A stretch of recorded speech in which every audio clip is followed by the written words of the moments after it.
Shabbat Shalom. Nós hoje vamos continuar da onde nós paramos na semana retrasada, finalizando o tema sobre o espírito de Elias. Nós estamos vindo de uma sequência de estudos sobre os dias atuais e o retorno do Messias, do Mashiach Yeshua. E nós começamos o estudo falando a respeito de Elias, a respeito do espírito de Elias, o que isso significa, para que vocês pudessem relembrar e compreender, vamos dizer assim, de uma forma mais clara, a respeito dos aspectos da restauração.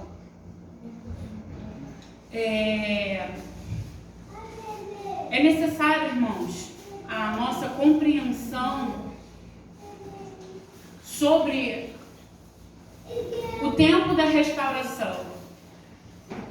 O tempo da restauração, ele é o que vai abrir caminho para que Yeshua retorne. Então, para isso, nós precisamos realmente absorver. Eu costumo assim pensar que a restauração não é para quem conhece muito, para quem tem muito entendimento, mas na realidade a restauração, ela é para quem pratica a restauração. Ela é algo que é praticável, não é só para ficar no mundo da filosofia, no campo dos pensamentos. Não, justamente a gente está saindo disso. A gente tem agora algo para que a gente coloque em prática. Então, falando sobre esse espírito restaurador dos últimos dias, a despeito de Elias, do profeta Elias, o espírito de Elias, como que ele está lá, ele vai se mover bem no momento em que está próximo à vinda do Mashiach. Então nós já falamos aqui sobre muitos versículos, né? Falamos em 1 Reis, falamos sobre Apocalipse, e nós hoje vamos dar continuidade de onde nós paramos. Então eu vou pedir para vocês me ajudarem aí, lendo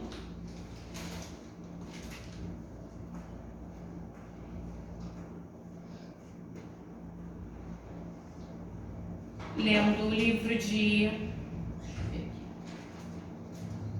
Colossenses 2. Vamos todos abrir aí a Bíblia no livro de Colossenses 2, do 18 ao 26.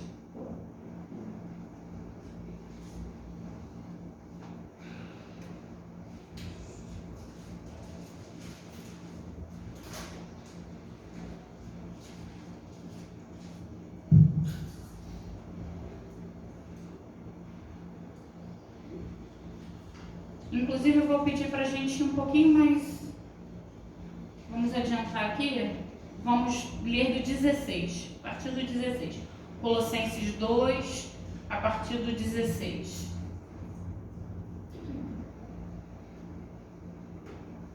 Por isso, não permitam que ninguém o julgue em relação ao que comem e bebem, ou com relação ao festival judaico, ao Rosh Chodesh ou Shabat. Essas são sombras do que virá. O corpo, porém, é do Messias. Não permitam que ninguém lhes negue o prêmio, insistindo na participação de atos de mortificação e adoração de anjos. Tais pessoas sempre contam alguma visão e se orgulham de sua aparência mundana.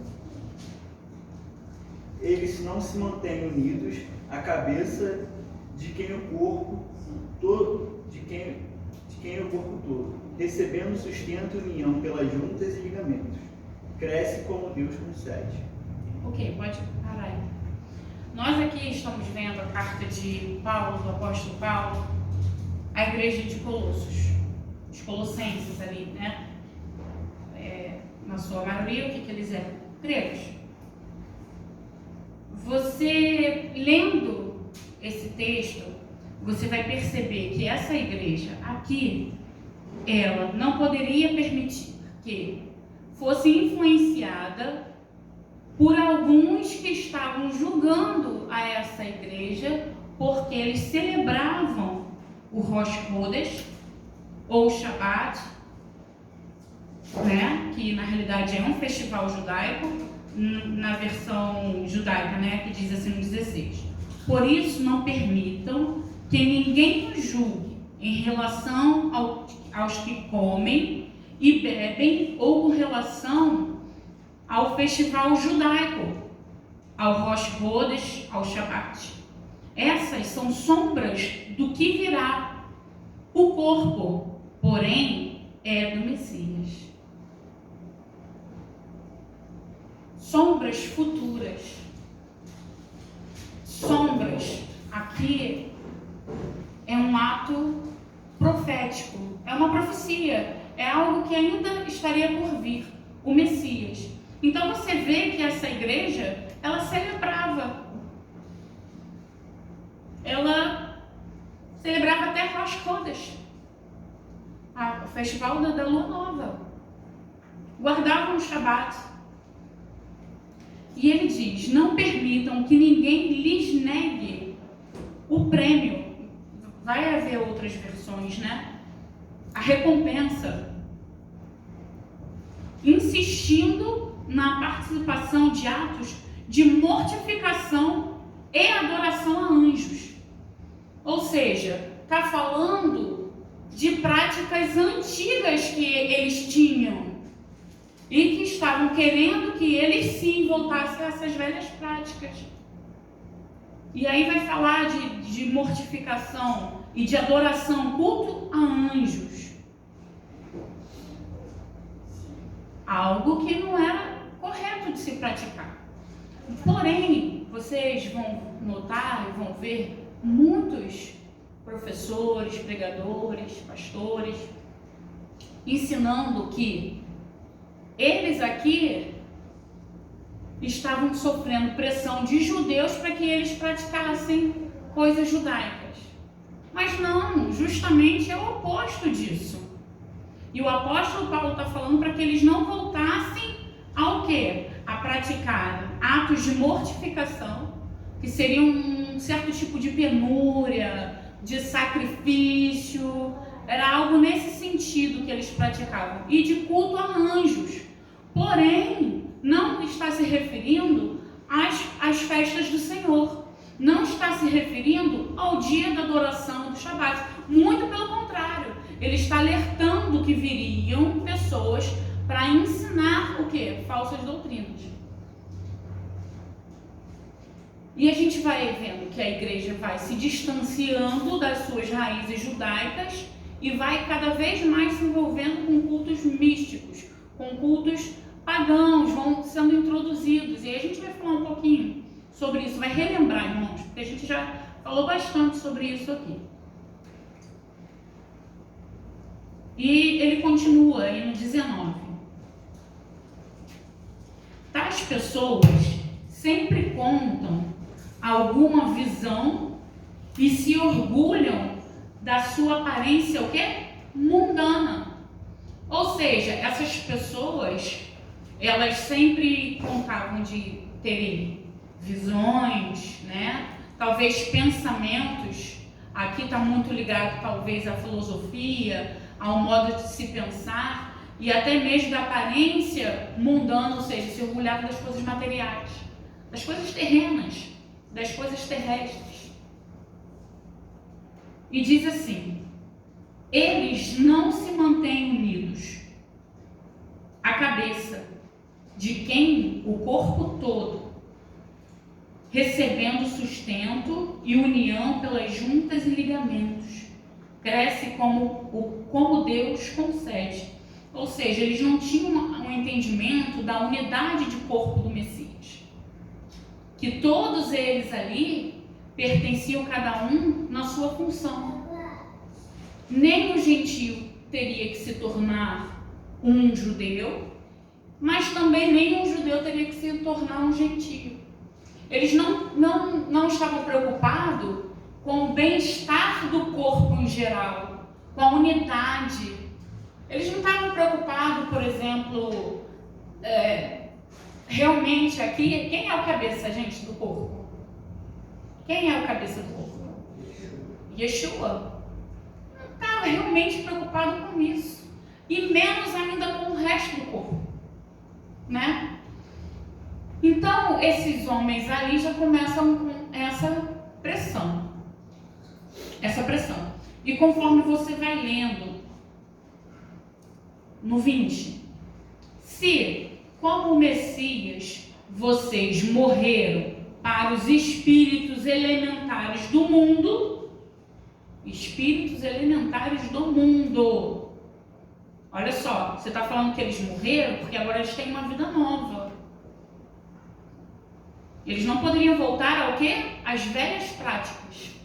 E aí você depois vai vendo quando Paulo vai lá no concílio de Jerusalém, que eles ali junto com Jacob, né, que é o irmão de Yeshua, para quem não sabe, Tiago, que tem um concílio, que eles chegam a um consenso do que vai ser feito, do que pode, do que não pode. Ele está falando e está ensinando. Por que, então, deixam-se incomodar por essas regras? Como se ainda pertencesse ao mundo. Não toque nisso, não come aquilo. E aí vocês precisam compreender o contexto. A maior parte dessas pessoas, e aí você vai entender aí no 18, que vai falar sobre atos de mortificação, está se referindo justamente a isso. Não toque, não coma. A maioria dessas pessoas aqui eram adeptas eles eram adeptos de serem vegetarianos, de abstenção de alimentação, de comer carne. Então eles estavam voltando a esses rudimentos e esquecendo até mesmo do principal, que era o sacrifício do Messias. Não manuseie aquilo, no 22. Essas proibições dizem respeito a coisas de que deve perecer pelo uso e baseiam-se em regras e ensinos humanos. Elas têm aparência de sabedoria, com suas observâncias religiosas, autoimpostas, falsa humildade e asceticismo, mas não tem valor algum para refrear as pessoas de quê? De agir de acordo com o quê? A velha natureza. Então eram práticas que eles estavam voltando a ter. Eles estavam novamente praticando coisas que já tinham sido deixadas para trás, através do novo nascimento. Então você já vê que aqui começa uma influência, uma imposição por parte de alguns. Como eu já falei, a gente precisa compreender que o crescimento da comunidade gentílica era infinitamente maior do que a da judaica. Então, havia o quê? Eles queriam impor sobre as comunidades o que deveriam fazer, as suas próprias práticas, das quais eles já estavam acostumados. E aí Paulo está aqui exortando. Então, estas festas, né, eram celebradas por todos os discípulos, por Yeshua, as festas do Senhor lá de Levítico. As igrejas também praticavam. Paulo está aqui admoestando. Se você for ler depois, que não dá tempo da gente ler tudo, no 3, ele vai falar do Messias, ele vai continuar exortando ainda dentro do mesmo contexto. Portanto, se vocês ressuscitaram com o Messias, procurem as coisas do alto, onde o Messias está sentado à destra de Deus. Concentrem a mente nas coisas do alto e não nas coisas terrenas, porque vocês morreram e sua vida está escondida no Messias. Quando o Messias, que é a nossa vida, aparecer, então vocês também aparecerão com ele em glória. Vou continuar lendo. No 5. Por isso, façam morrer as partes terrenas de sua natureza. Aí o que ele vai falar aqui? Imoralidade sexual. Ele estava voltando aos rudimentos, as coisas antigas, as velhas práticas. Estavam novamente praticando imoralidade sexual. A gente sabe, né? A gente estuda, e a maioria dos cultos, né? Grande parte, a deusa Será, todos esses deuses da fertilidade no mundo grego, né? E no mundo romano também, eram sempre com muitas orgias, né? Sexuais. Era uma forma de adoração aos deuses deles. E era exatamente isso que eles estavam voltando a praticar, porque você vê Paulo sempre nas suas viagens, os apóstolos, né, os discípulos iam de 2 em 2, iam lá, ensinavam a comunidade, precisavam se retirar e aquela comunidade ficava ali se reunindo, e aí chega mais um, e chega outro, e aí introduz uma coisa, coloca outra, e aí, não, mas Paulo não disse isso não, Paulo quis dizer isso, isso e isso. Era exatamente o que eles estavam fazendo. Estavam tentando desconstruir, afastar a comunidade das suas raízes bíblicas da fé. Então, se você for continuar lendo, aqui vai dizer impureza, lascívia, desejos maus, ganância. A ganância também era uma forma de idolatria. Por que idolatria?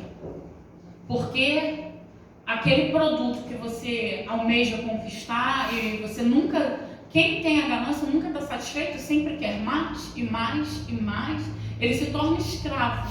Ele faz daquele objetivo um Deus. E ele tira o lugar de Deus. Não estou dizendo com isso que você não possa ter projetos, planos, objetivos de forma saudável, não retirando Deus do lugar dele, colocando isso como o seu fator principal. Irmãos, o fator principal é Deus, é comunhão com Ele, é Sua palavra, é a salvação. Todo o resto é secundário. Aí dentro dessa, vamos dizer, né, dessas coisas secundárias e terrenas, você vai colocando ali as suas prioridades. Mas você precisa compreender que a sua prioridade tem que ser Deus e a sua comunhão com Ele. E você precisa refletir isso para as pessoas.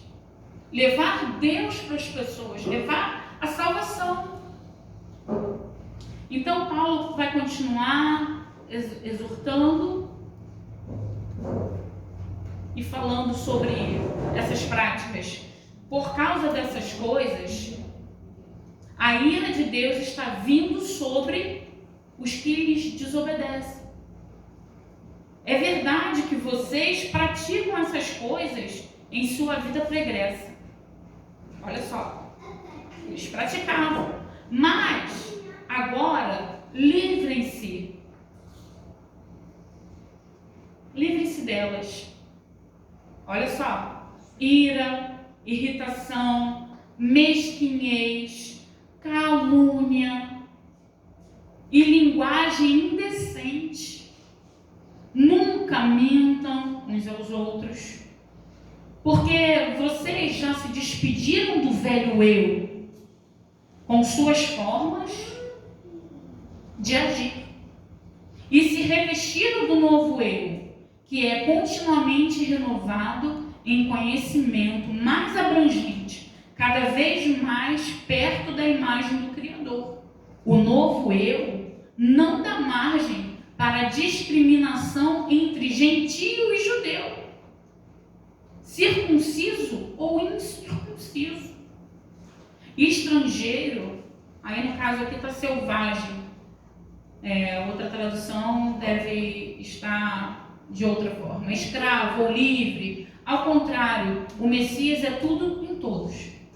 Então, a gente vê que nós não devemos impor, como a gente vê muitos ministérios que impõem a circuncisão para todos, né? Os usos da indumenta, vamos dizer assim, indumentária judaica para todos, mas também proíbe o judeu de ser judeu.